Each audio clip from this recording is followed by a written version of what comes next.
하나님 말씀 창세기 25장 11절 한 절입니다.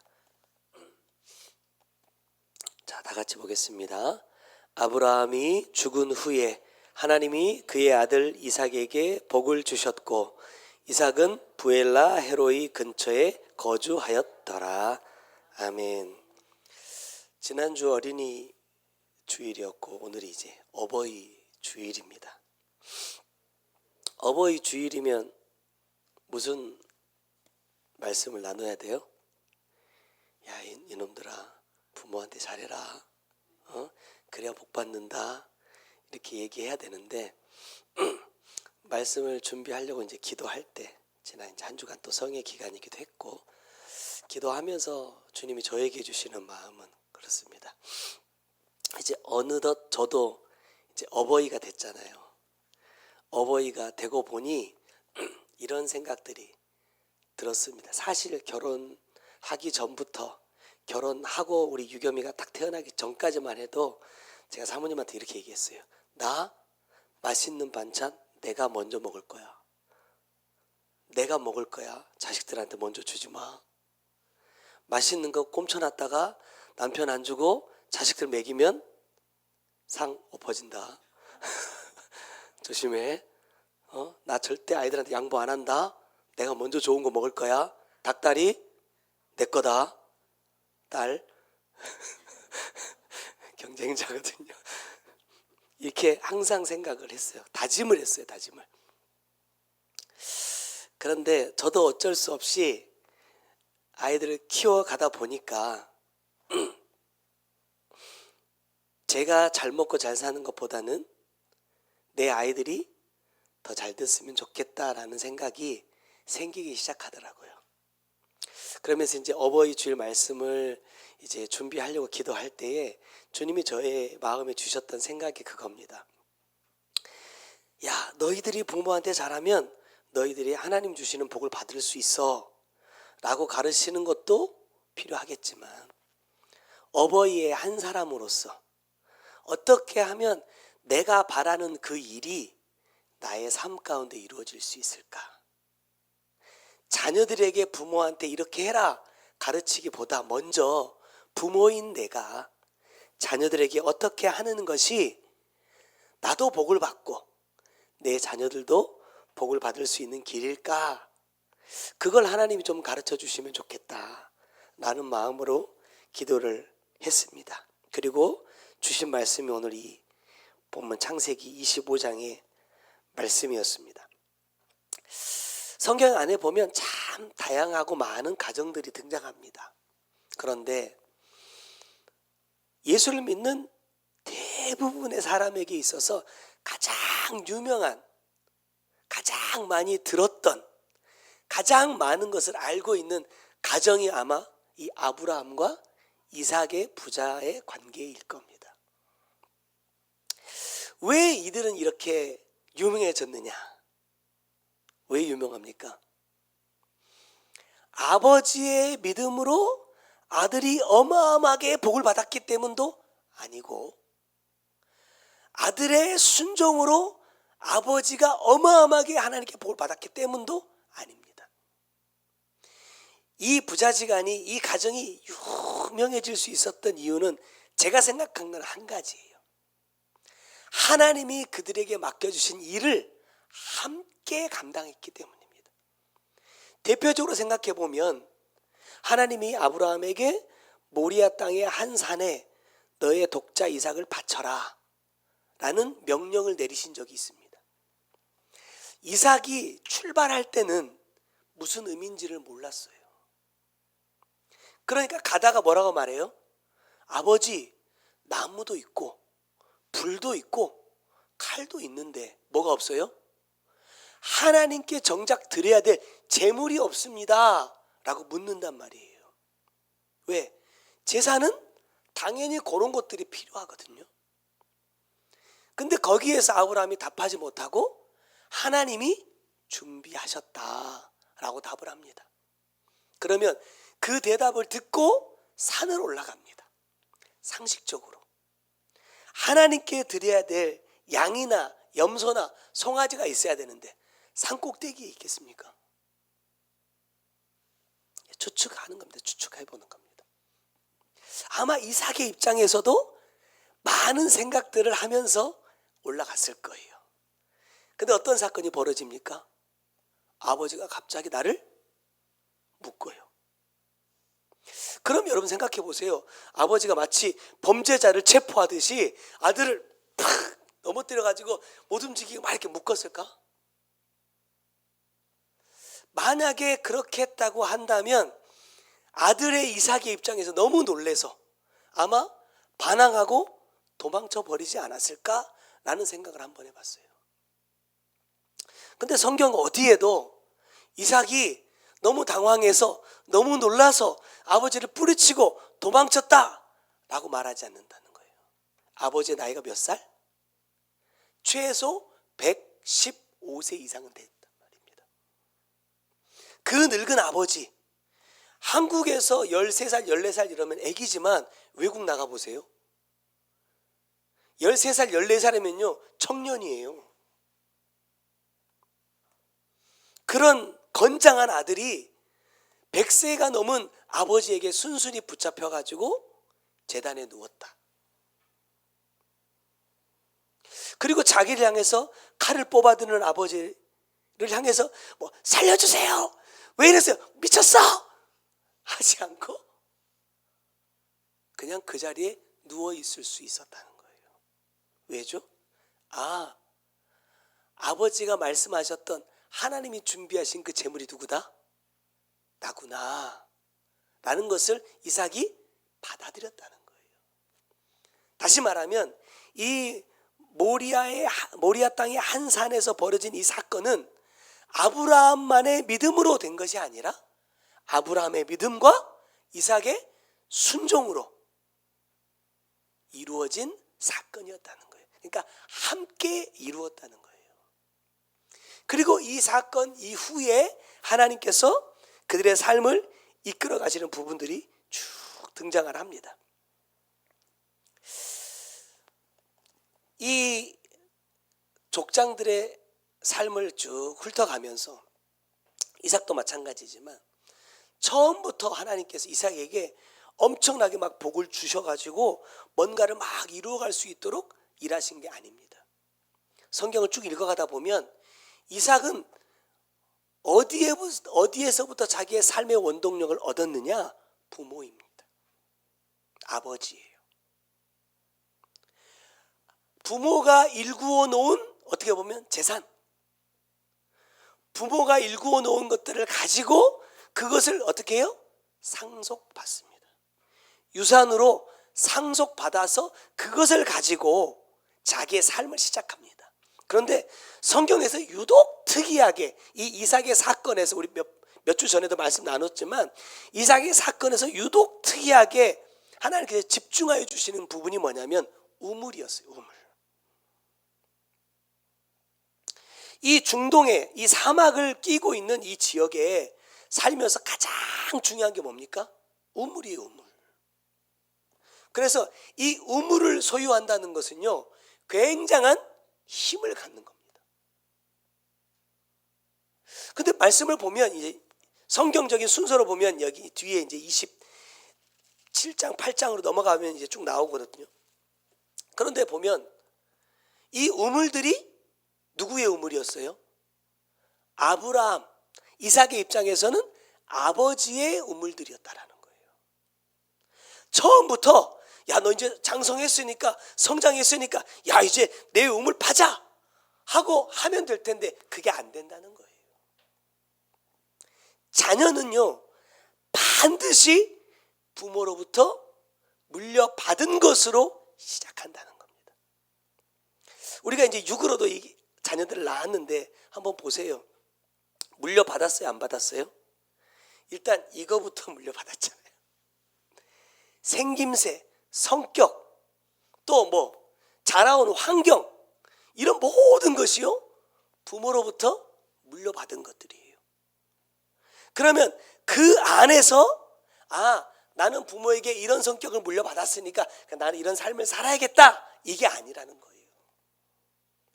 이삭을 보면 처음에는 아버지로부터 물려받은 것들을 가지고 시작합니다. 우리가 예전에 그런 표현을 들었을 거예요. 마중물이라는 거. 저 어릴 때만 해도, 초등학교 때까지만 해도 집 앞에 그 우물 펌프가 있었어요. 아무리 아침에 일어나가지고 펌프질을 해도 물 안 나오죠. 뭐 해야 돼요? 한 바가지만 있으면 됩니다. 한 바가지. 물 한 바가지만 퍼 넣으면 이제 물이 끝없이 콸콸콸 나와요. 그것처럼 아버지로부터 받은 유산은, 부모로부터 받은 유산은 뭐예요? 마중물이라는 거예요. 이삭도 보니까 그것을 통해서 일해 나아갈 때에 하나님께서 이제 이삭에게 100배의 복을 주시고, 처음에 아버지의 우물을 파는 것으로 시작했던 이삭이 나중에는 자기 자신의 샘의 근원을 발견합니다. 찾아낸다는 거예요. 그러니까 자녀들의 입장에서 보면 나는 아버지로부터 이거밖에 못 받았어, 이런 변명이 안 통한다는 거예요. 왜? 그것은 하나님이 주실, 아직은 내가 알지 못하는 복에 대한 마중물일 뿐이에요. 한 바가지일 뿐이에요. 좋은 환경도 결국 뭐예요? 한 바가지고, 힘들고 어려운 환경도요, 여러분, 한 바가지일 뿐이에요. 문제는 뭐냐? 그걸 내가 부어놓고 얼마나 열심히 펌프질을 하느냐. 예전에 그 여름 성경학교 때 새벽 예배도 막 하고 이랬거든요. 그러면 집에서 안 씻고 교회 가는 길에, 교회와 집 사이에 그 우물이 있는데 거기서 펌프해가지고 머리 쳐박고 거기서 막 머리 씻고 이렇게 털면서 교회 갔거든요. 내가 3번 펌프질하면 3번 양밖에 안 나. 5번 하면 5번 양이 나오고요.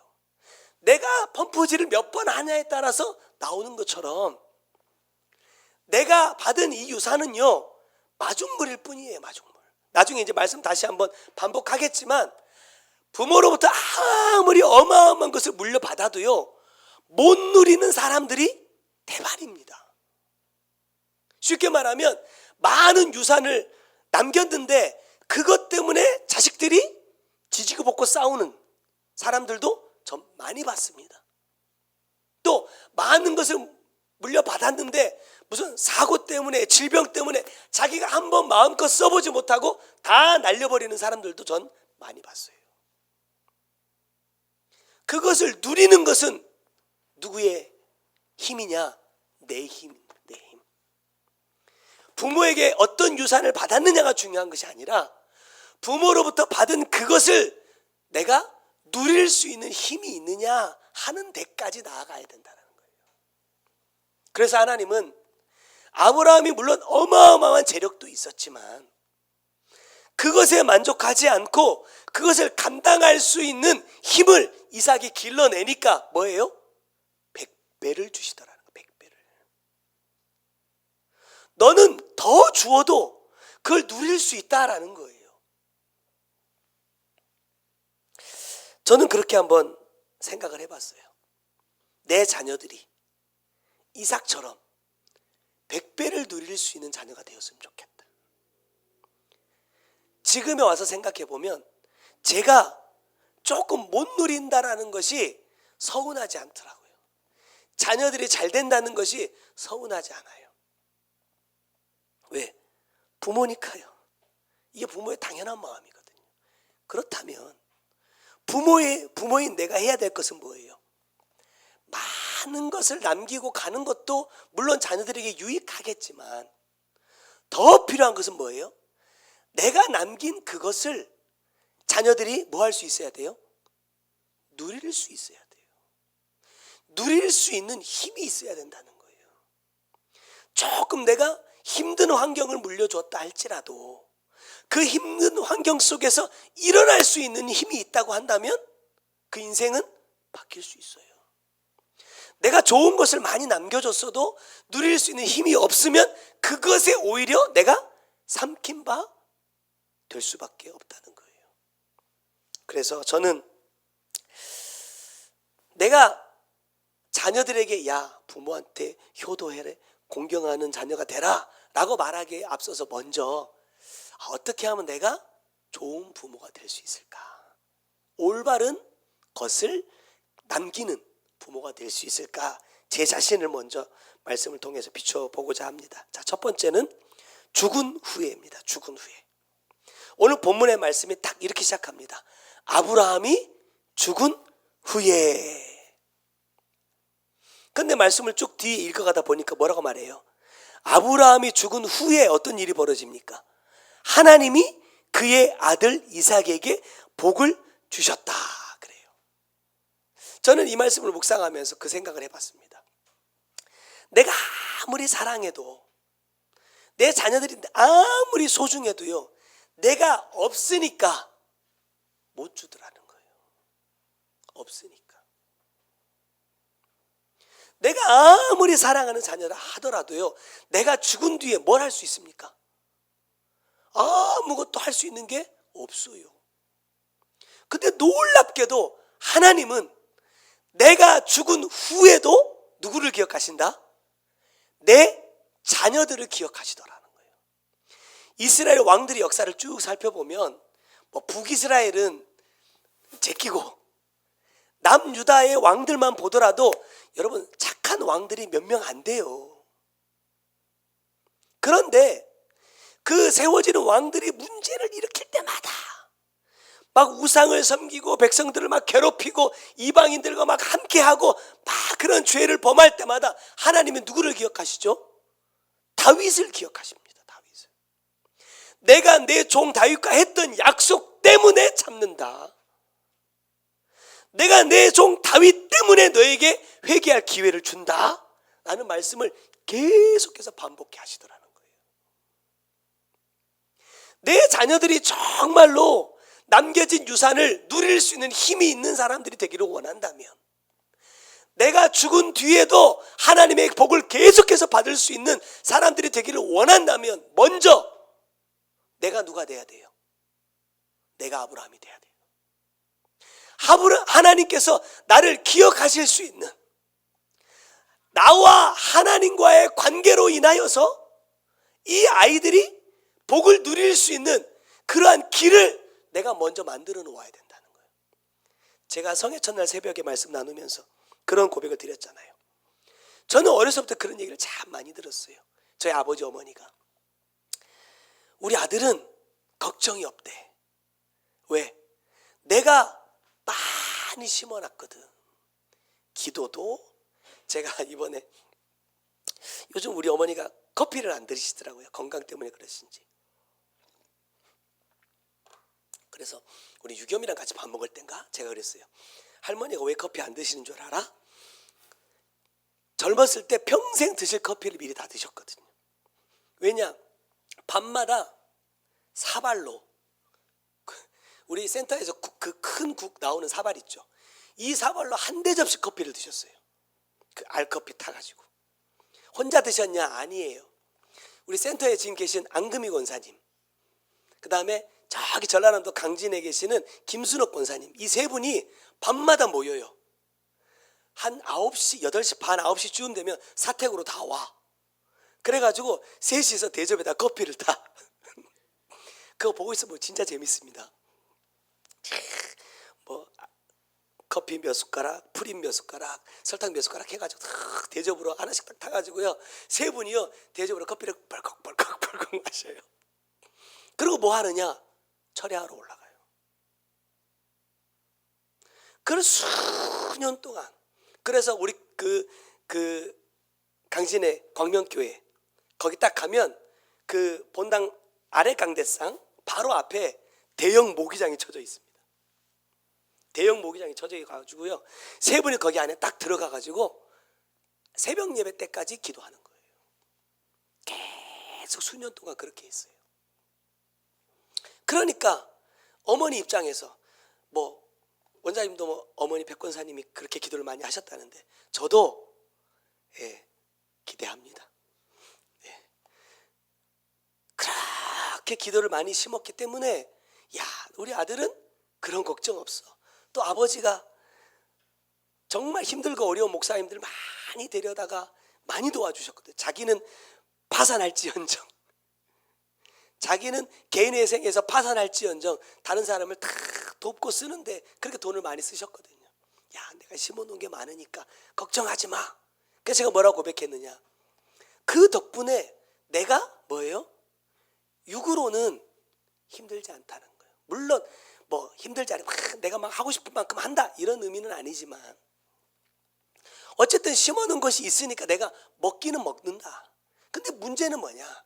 내가 먹고 있는 이것이 야, 이렇게 부모가 나를 위해서 잘 해주어서 내가 이렇게 편안하게 사니까 행복하다, 즐겁다, 좋다로 끝나버리면 이건 하나님의 복이 아니라는 거예요. 이것이 내 육만 만족해 하는 열매가 되지 않고 내 영을 살리고 천국을 목적으로 살아갈 수 있는 원동력이 될 때 그게 뭐예요? 복이라는 거예요.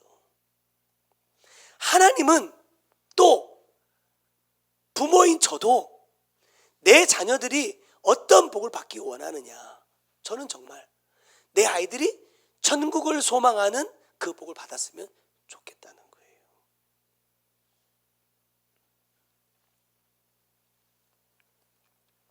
그러려면 내가 어떤 사람이 돼야 됩니까? 그 복을 살아내는, 그 복을 받는 사람이 돼야 돼요. 내가 먼저 그 복을 누리는 사람이 되어야 내 자녀도 그 복을 누린다는 겁니다. 이 성경에 쭉 보니까 오늘 본문의 마지막에 한 지명이 나옵니다. 이삭은 어디요? 부엘라 헤로이 근처에 거주하였다. 자, 이 부엘라 헤로이라는 이 명칭이 나오는데 우물의 이름입니다. 우물의 이름. 이 부엘라 헤로이는요, 사실 이삭에게 주신 우물이 아니에요. 창세기 16장 13절 이하의 말씀 보면, 자, 하갈이 자기에게 이르신 여호와의 이름을 나를 살피시는 하나님이라 하였으니 이는 내가 어떻게 여기서 나를 살피시는 하나님을 배웠는고 함이라. 이러므로 그 샘을 부엘라 헤로이라 불렀으며. 그래요. 하갈이 자기 임신한 거 알고 자기 여주인을 괴롭히다가 쫓겨나 버려요. 그래서 광야에서 방황 배회하다가 죽게 생겼는데 그때 천사가 딱 나타납니다. 그리고 야, 네 여종에게, 너의 여주인에게 가서 순종해. 그래야 네가 살 수 있어. 라고 말씀해 주신 곳이 뭐예요? 부엘라 헤로이예요. 아, 하나님이 나를 살펴보고 계셨구나 라는 것을 깨닫는 곳입니다. 그러면 이 샘은 누구의 것이어야 되죠? 하갈의 아들 이스마엘의 것이어야 된다는 거예요. 어떻게 보면 하나님은 하갈에게 이 샘을 주시면서 이스마엘이 이 샘을 누리도록 주신 거예요. 근데 지금 누가 누리고 있어요? 이삭이 누리고 있습니다. 아까도 말씀드렸지만 남겨주어도 못 누리는 자녀가 있다니까요. 주지 않았는데도 하나님께서 다른 사람 것까지 가져다가 누리게 하시는 자녀가 있어요. 어떤 자녀가 되기를 원하십니까? 나는 어떠한 사람이 되기를 원하고 있느냐, 이 말씀입니다. 결국은 누가 차지합니까? 사모하는 자가 차지합니다.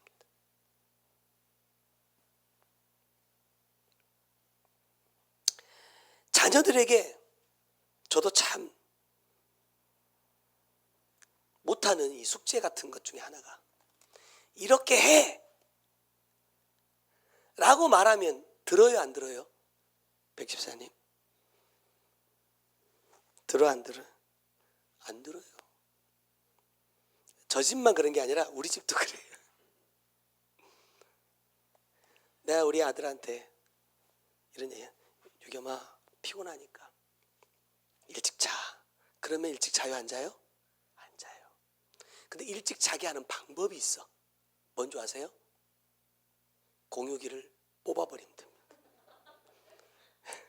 와이파이 공유기를 그래서 제가 방으로 갖고 들어갑니다. 자, 오늘은 11시에 와이파이가 사라집니다.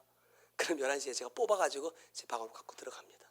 그러면 할 게 없으니까 또 데이터는 한계가 있고, 그러니까 보면 자더라고.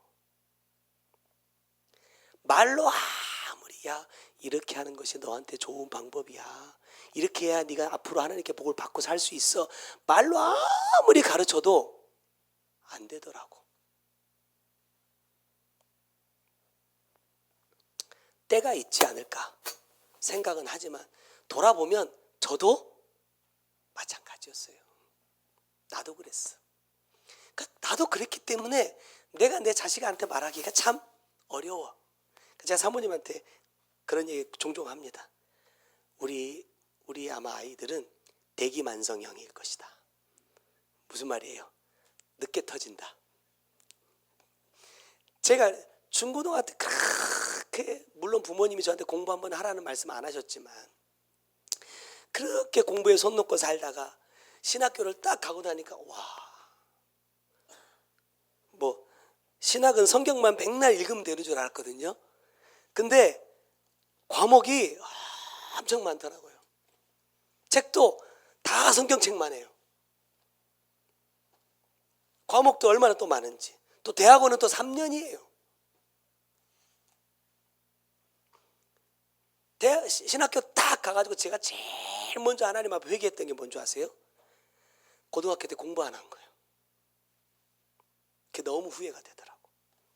그래서 제 나름대로는 정말 1학년 때부터 정말 열심히 했어요. 제가 그래가지고 아이들한테 농담처럼 항상 하는 말이 그거잖아요. 시험 기간에 잠을 자본 적이 없다니까요. 시험 기간엔 잠을 자는 날이 아니에요. 뭐 시험 기간에만 그렇게 했다는 얘기가 아닙니다. 책을요 다 외웠어요. 그냥 다 외웠어요. 왜? 너무 소중하잖아요. 책들 다. 하나님의 말씀에 관한 책들이 다 너무 소중하잖아요. 제가 신대원 시험 볼 때도 친구들이 했다니까요. 한국 교회사 책이 이거보다 더 두껍거든요. 제가 이걸 다 외우고 갔어요. 근데 한국 교회사에서 떨어졌어요. 희한하죠? 하나님이 그렇게 하시더라고요. 근데 어찌됐든지 간에 늦게 터져가지고 열심히 공부했는데 이게 있어요. 처음부터 열심히 준비해서 올라간 사람들이 갈 수 있는 높이와 나중에 터져가지고 열심히 가서 올라갈 수 있는 사람의 높이가 다르더라는 거예요. 그게 너무 후회스러웠어요. 근데 말해봐야 안 통해, 안 들어. 어쩌겠어요? 경험해야지. 겪어보고 내 인생의 한계, 내가 이렇게 하지 않은 것 때문에 날 여기까지 밖에 못 올라간다는 것을 뼈저리게 후회하면 그때 아빠가 그래서 나한테 이렇게 얘기했구나 라고 뭐 한다? 깨닫는다. 나는 그날이 빨리 왔으면 좋겠어. 인생의 쓴맛을 팍 바닥으로 팍 떨어지는 그날이 빨리 왔으면 좋겠어요. 왜? 맛을 봐야 정신 차리니까. 험담 아니야. 축복이야. 우리 마 소원은 과학자인데 제일 싫어하는 게 공부. 그러면 안 되잖아요.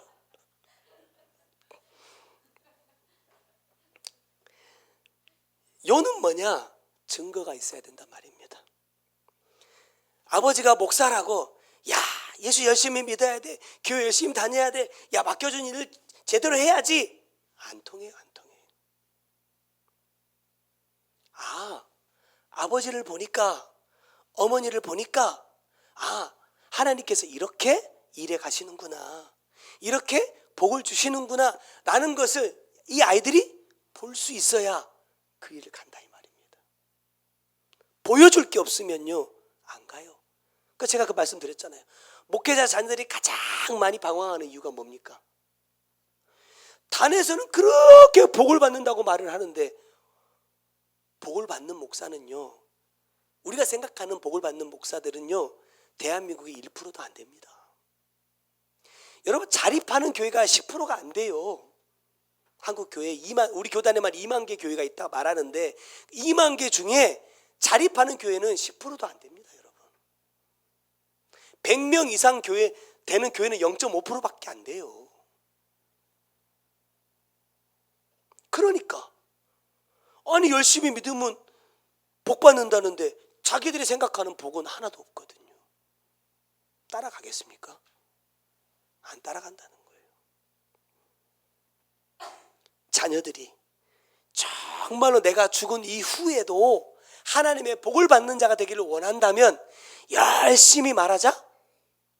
아니고 증거를 남기자는 증거를. 자, 둘째는요, 거주하였더라 그랬습니다. 제 인생을 잠깐 생각을 계산을 해보니까 저는 사실 전주 사람이 아니잖아요. 저는 전라남도 목포 사람입니다. 어쩌다 이렇게 흘러 전주에 왔어요. 근데 제 인생 50년 조금 넘는 인생을 쭉 전체적으로 계산을 해보면 이제 전주에 살았던 시간이 제일 많아요. 아마 우리 사모님도 이제 언저리 돼가죠? 전주에서 제일 오래 살았어. 그러니까 이제 어디 사람이라고 말해도 돼요? 전주 사람. 어디 가서 어디 사람이라고 물어보면 그냥 전주 사람이라 합니다. 왜? 저 전라북도 목포에서 태어났다가 영암으로 이사 갔다가 뭐 서울 잠깐 찍고 뭐 어디 정읍에 좀 살다 이런 말 할 필요 없잖아요. 지금 내 뿌리가 어디에 내려져 있느냐가 사실은 중요하잖아요. 그래서 저는 전주 사람입니다. 그냥 이렇게 말합니다. 돌아보면 그래요. 내가 어떻게 전주까지 흘러왔는지 나도 잘 모르겠어. 전주라는 곳이 제 인생에 제가 오기 전까지 한 번도 이 명칭이 제 머릿속에 없었어요. 내가 이 동네에 살 거라는 상상을 해본 적도 없었어요. 근데 여기 살고 있더라. 희한하죠. 근데 아브라함을 보면서 나랑 비슷하네 이렇게 느꼈어요. 자, 아브라함 원래 어디 살았어요? 갈대아 우르라는 곳에 살았어요. 여기서 우상을 만들어서 파는 아버지 밑에서 태어나고 자랐습니다. 근데 하나님께서 불러요. 그러니까 하란으로 갔다가 세겜으로 갔다가 베델로 갔다가 헤브론으로 갔다가 또 애굽으로 잠깐 피신 갔다가 다시 온 겁니다. 계속 빙빙빙빙빙 돌아요. 그러던 어느 날 하나님이 아까 말씀하셨던 너의 독자 이삭을 모리아 땅의 한 산에 바쳐라. 거기가 어디입니까? 헤브론. 거기가 하나님의 성전이 세워진 땅입니다. 그리고 아브라함도 거기 묻힙니다.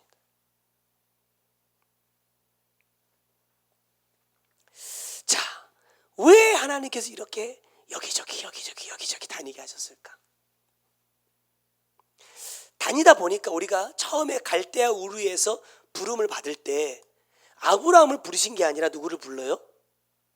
그의 아버지를 부릅니다. 그 우상 장수였던 아브라함의 아버지에게 하나님께서 기회를 주신 거예요. 근데 어디 머물러 버려요? 하란이란 땅에 머물러요. 거기서 죽어버립니다. 무슨 말이냐?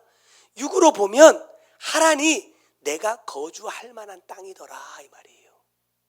하나님은 계속해서 진행해 가기를 원하시는데 아브라함의 아버지는요 진행하지 않고 거기 머물러 버려요. 그것으로 끝내버린단 말입니다. 그래서 하나님께서 그곳에서 다시 아브라함에게 말씀하십니다.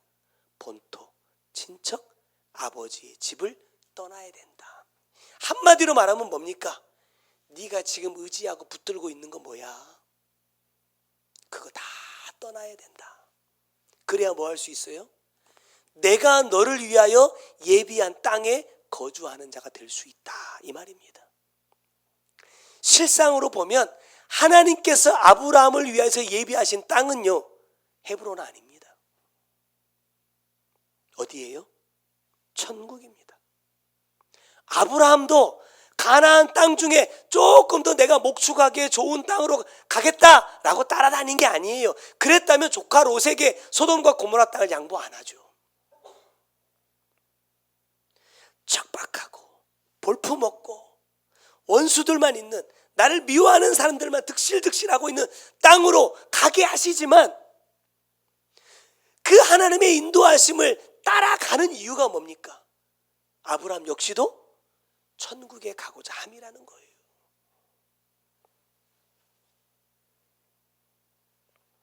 좋은 환경도 주시고 때로는 힘든 환경도 주시지만 그 모든 이유가 야, 이곳은 네가 거주할 곳이 아니다. 내가 너를 위하여 네가 영원히 거주할 곳을 내가 준비해 두었다 라는 것을 알기 때문이라는 겁니다. 아까 우리가 부엘라 헤로이라고 말했는데 나를 살피시는 하나님을 보았다라는 뜻입니다. 그런데 보세요. 지금 이삭이 이 부엘라 헤로이 이 사건 뒤에 보면 그랄로 내려가서 또 거기서 우물을 파고 블레셋 사람이 우물을 메꾸고 하는 것을 몇 번 반복하는 과정이 나옵니다. 그런데 저는 이 말씀을 묵상하면서 여러분 같으면 내 소유, 아까도 말했지만 이 중동 지역에서 가장 소중한 재산 중에 하나가 우물인데 그 우물을 빼앗으려고 오는 원수들을 어떻게 해야 되겠습니까? 내 아버지가 힘들게 파놓은, 요번에 임영호 목사님 말씀하시면서 요셉을 던졌던 우물이 몇 메타라고요? 60m예요. 60m. 중동은 1, 20m 물 파갖고는, 땅 파갖고는 물도 안 나온다니까요. 최소 50에서 60m는 파야 물이 나와. 지금이야 기계라 있지만 그때 당시 사람이 직접 내려가서 받는 땅 그 우물 아닙니까? 그렇게 힘들게 판 그 우물을 뺏어간다니까요. 그럼 어떻게 해야 돼요? 싸워야죠. 지켜야죠. 내가 사람이 없습니까? 내가 힘이 없습니까? 아버지 아브라함 때도 300명 데리고 가가지고 4개 나라의 왕을 쳐부시고 왔는데 그 뒤에 더 많아졌는데 내가 이 블레셋 하나 싸워서 못 이길 것 같아가지고 안 싸웠겠습니까? 싸우지 않고 떠나는 이유가 뭐예요? 부엘라 헤로이의 물을 마셨기 때문입니다. 무슨 말입니까? 나를 보고 계신다는 거예요. 누가? 하나님이. 다시 말하면 말씀을 이삭은 그 환경을 말씀으로 받되 그 환경이 왜 찾아와요? 저 블레셋 사람들이 욕심이 많아가지고 내가 잘 되는 꼴을 못 보고 나를 괴롭히려고 왔다 하지 않았다는 거예요. 그 환경으로 누구를 비춘다? 나를 비추는 겁니다. 이 다툼의 이유가 저 블레셋 사람들의 욕심 때문이다 라고 말하지 않고 주님 내가 무엇을 하여야 합니까? 나에게 비췄다는 거예요. 그러니까 싸워요 안 싸워요? 안 싸워. 나는 왜 사모님하고 싸울까? 안 비추니까. 나에게 안 비추니까. 내가 왜 내 자식들한테 화낼까? 나에게 안 비추니까.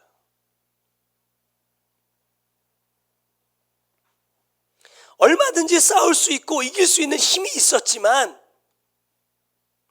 내가 가진 힘을 동원하지 않고 하나님이 왜 나에게 이러한 환경을 주셨는지를 묻게 될 때에 부엘라 헤로이의 우물을 거쳐서 26장 23절로 넘어가 보니까 어디에 도착합니까? 부엘세바에 올라가더니 그럽니다. 근데 여러분 여기도 놀라운 사실이 있어요. 부엘라 헤로이도 그렇지만 이 부엘세바도요 원래 이삭의 우물이 아닙니다.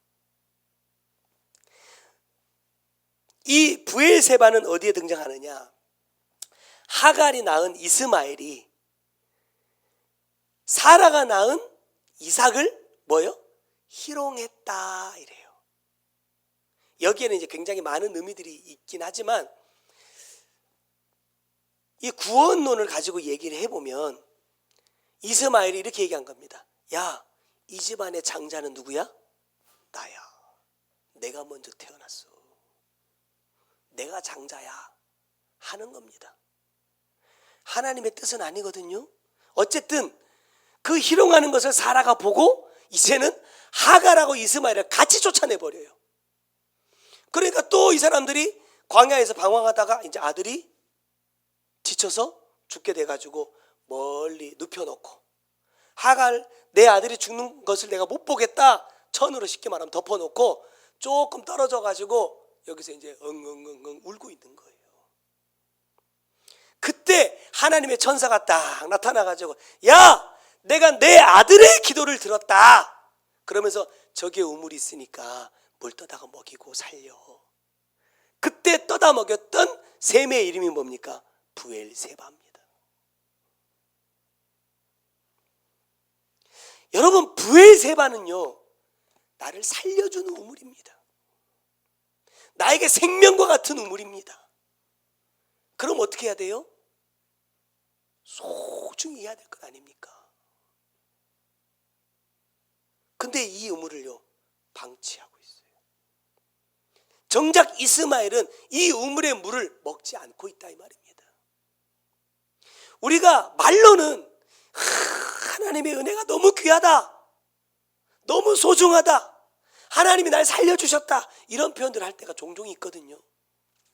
그런데 내가 그 말씀을 어떻게 대하고 있는가? 정말로 생명으로 내 영혼을 살려주실 말씀으로 오늘도 내가 그 말씀을 품고 그 우물을 먹고 마시고 따르고 있느냐 이 말입니다. 방치하니까, 사모하지 않으니까 결국 이 물 누가 차지해요? 이삭이 차지하더라. 이삭이. 로마서 9장 8절 말씀 보면 곧 육신의 자녀가 하나님의 자녀가 아니요 오직 약속의 자녀가 씨로 여기심을 받느니라 그랬어요. 여러분, 약속의 자녀는요, 하나님의 말씀을 받은 사람을 말하는 게 아닙니다. 그렇게 따지면 이스마엘도 약속을 받았어요. 오히려 이스마엘이 이삭보다 먼저 12지파를 만들었어요.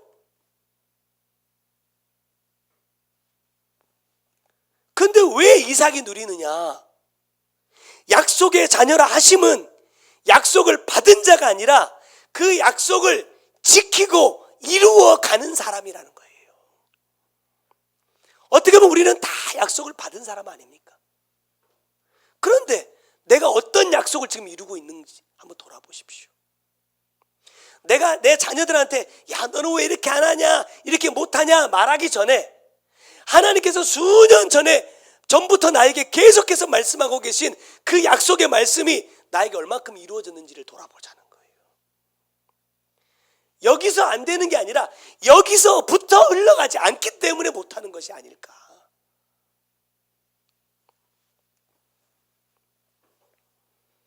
내 자녀들이 하나님이 복주시는 그 땅에 거주하기를 바라지 말고 누가 먼저 거주하자? 내가 그 땅에 거주하기만 하면, 아브라함이 우물을 파놓았더니 지금 당장은 이삭이 안 파먹는데 아브라함이 죽고 나니까 이삭이 찾아가더라는 거예요. 내 삶의 흔적을 되짚어 가더라. 그래서 그 우물을 파는 훈련을 통해서 결국에는 셈의 근원을 찾고 자기의 우물을 팔 수 있는 자가 되더라 하는 거예요. 그러면 어버이 주일입니다. 야, 나한테 잘해, 그래야 하나님이 복 주셔, 이렇게 해야 되겠습니까? 내가 너희들한테 더 잘해야 되겠다, 이렇게 해야 되겠습니까? 그래서 오늘 말씀을 이렇게 준비하게 된 겁니다. 자, 우리 자식들, 아버지를 좀 봐봐. 복 받는 사람이 되거라. 안 쳐다보잖아요. 몸 풀고 있잖아요. 말로 백날해봐야 필요 없다. 결국 깨닫는 때가 온다. 뭐 하기만 하면요, 내가 아버지의 약속을 이루는 자가 되기만 하면 내 자녀들에게도 반드시 하나님 뭐한다? 일하신다, 복 주신다.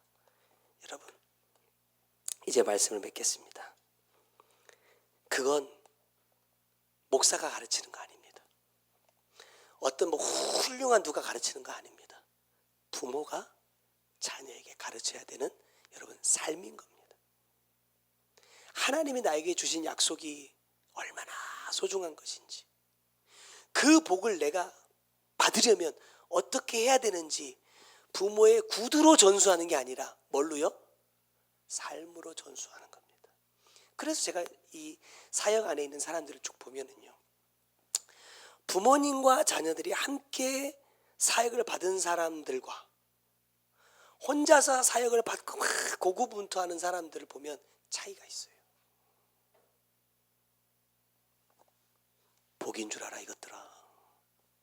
지금은 모르겠지만 부모가 이 말씀 안에서 길을 닦고 있다는 것이 얼마나 귀한 것인지 주시나 아는 날이 와.